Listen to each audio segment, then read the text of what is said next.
You ever walk past a house, maybe an old one, and just wonder about its name? What's the story there? Well, today we're diving into a really fascinating historical puzzle.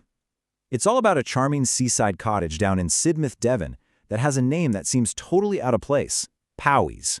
You know, like the county in Wales, which is hundreds of miles away. It just doesn't add up. So, that's the big question we're tackling today. How did this happen? It turns out this is a story that connects the battlefields of India, the high society of Regency England, and, at its heart, a really deep personal story of family loyalty. And the answer? Well, it begins not in Devon, but with a man who was driven by some serious ambition.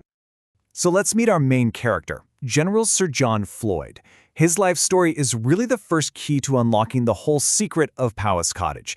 And to understand him, you kind of have to understand the family he came from. See, the Floyds were a military family, through and through. I mean, service and sacrifice basically ran in their blood for generations, starting way back with Thomas Floyd in 1685. But the real turning point, tragically, was the death of our general's own father in battle. That single event is what would set him on his incredible path. Just think about that for a second. At only 12 years old, with absolutely no fortune to inherit, John Floyd joins the army. After his father died, the family was left in a really tough spot financially. So this wasn't just a career choice. It was pure necessity. And that drive, that need to secure his family's future would basically define his entire life. And right here, we find our very first clue. The name Floyd itself is actually an anglicized version of the Welsh name Lloyd, which means gray. So this points to the family having deep roots in Wales, long before they ever settled in England. Definitely keep that little detail in mind. And boy, did he ever seek his fortune. Over in India, Floyd became this celebrated cavalry commander. He fought in huge campaigns against the famous Tipu Sultan and came back to England a wealthy and highly decorated hero.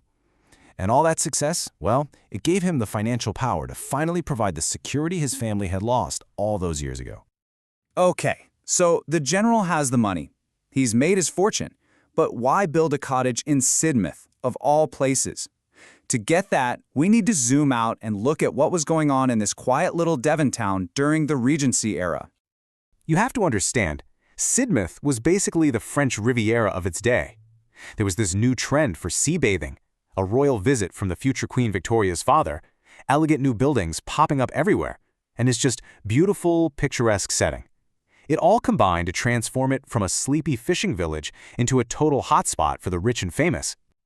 Now, the Marine Library, it wasn't just for borrowing books. Oh no, this was the place to see and be seen.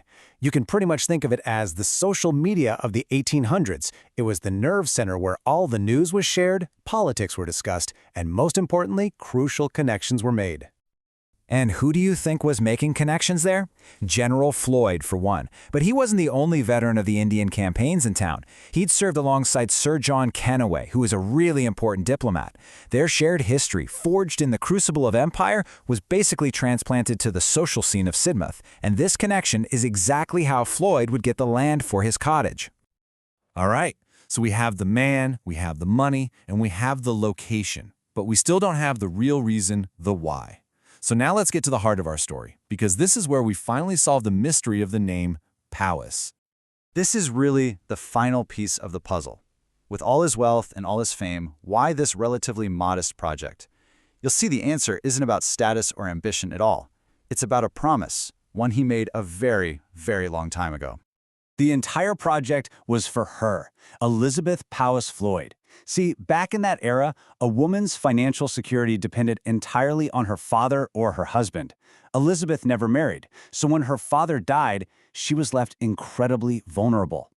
And this number, this is so important. This was the value of her father's army commission. It was a huge sum of money that just vanished when he was killed in action. This number represents the absolute financial catastrophe that hit the family, and it explains why General Floyd felt such a deep, profound responsibility for his sister.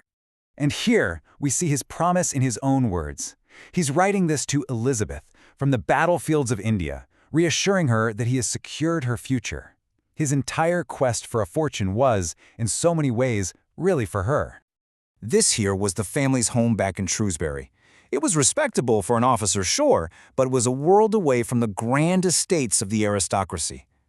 This is the kind of modest life Elizabeth would have been confined to, and likely would have lost, if her brother hadn't stepped in. And here it is, the big reveal, the solution to our mystery.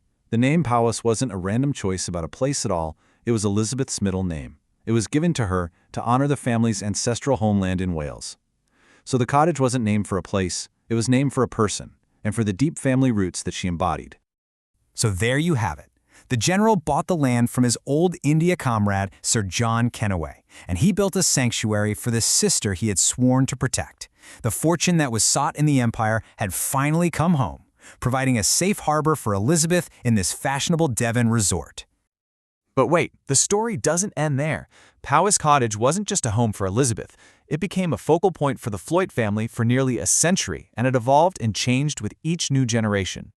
So after Elizabeth passed away, her nephew took over. He used this massive dowry to expand the cottage into the grand residence we see today. But the records are clear about where that money came from: his wife's family's slave plantations in Jamaica. So, a sanctuary built with one fortune was transformed by another, which adds this really difficult, troubling layer to its history. And you know, the house holds other secrets too. Get this, it's a genuine historical puzzle. The census from 1841 lists a Charlotte Rideout living in the cottage. But Elizabeth's niece, who was also named Charlotte Rideout, had actually died 10 years earlier. So who was this second Charlotte? To this day, we still don't know. So in the end, Powys Cottage was never just one thing, was it? It started as a brother's promise, a sanctuary from financial ruin. Then it became a family hub and a status symbol. And ultimately, it just stands there as this quiet testament to the vast and often very dark legacy of the British Empire. It really makes you wonder, doesn't it? Every old building has a story, a whole complex web of personal histories and global events. So maybe the next time you see an unusual house name, you'll ask yourself, what stories are hidden there?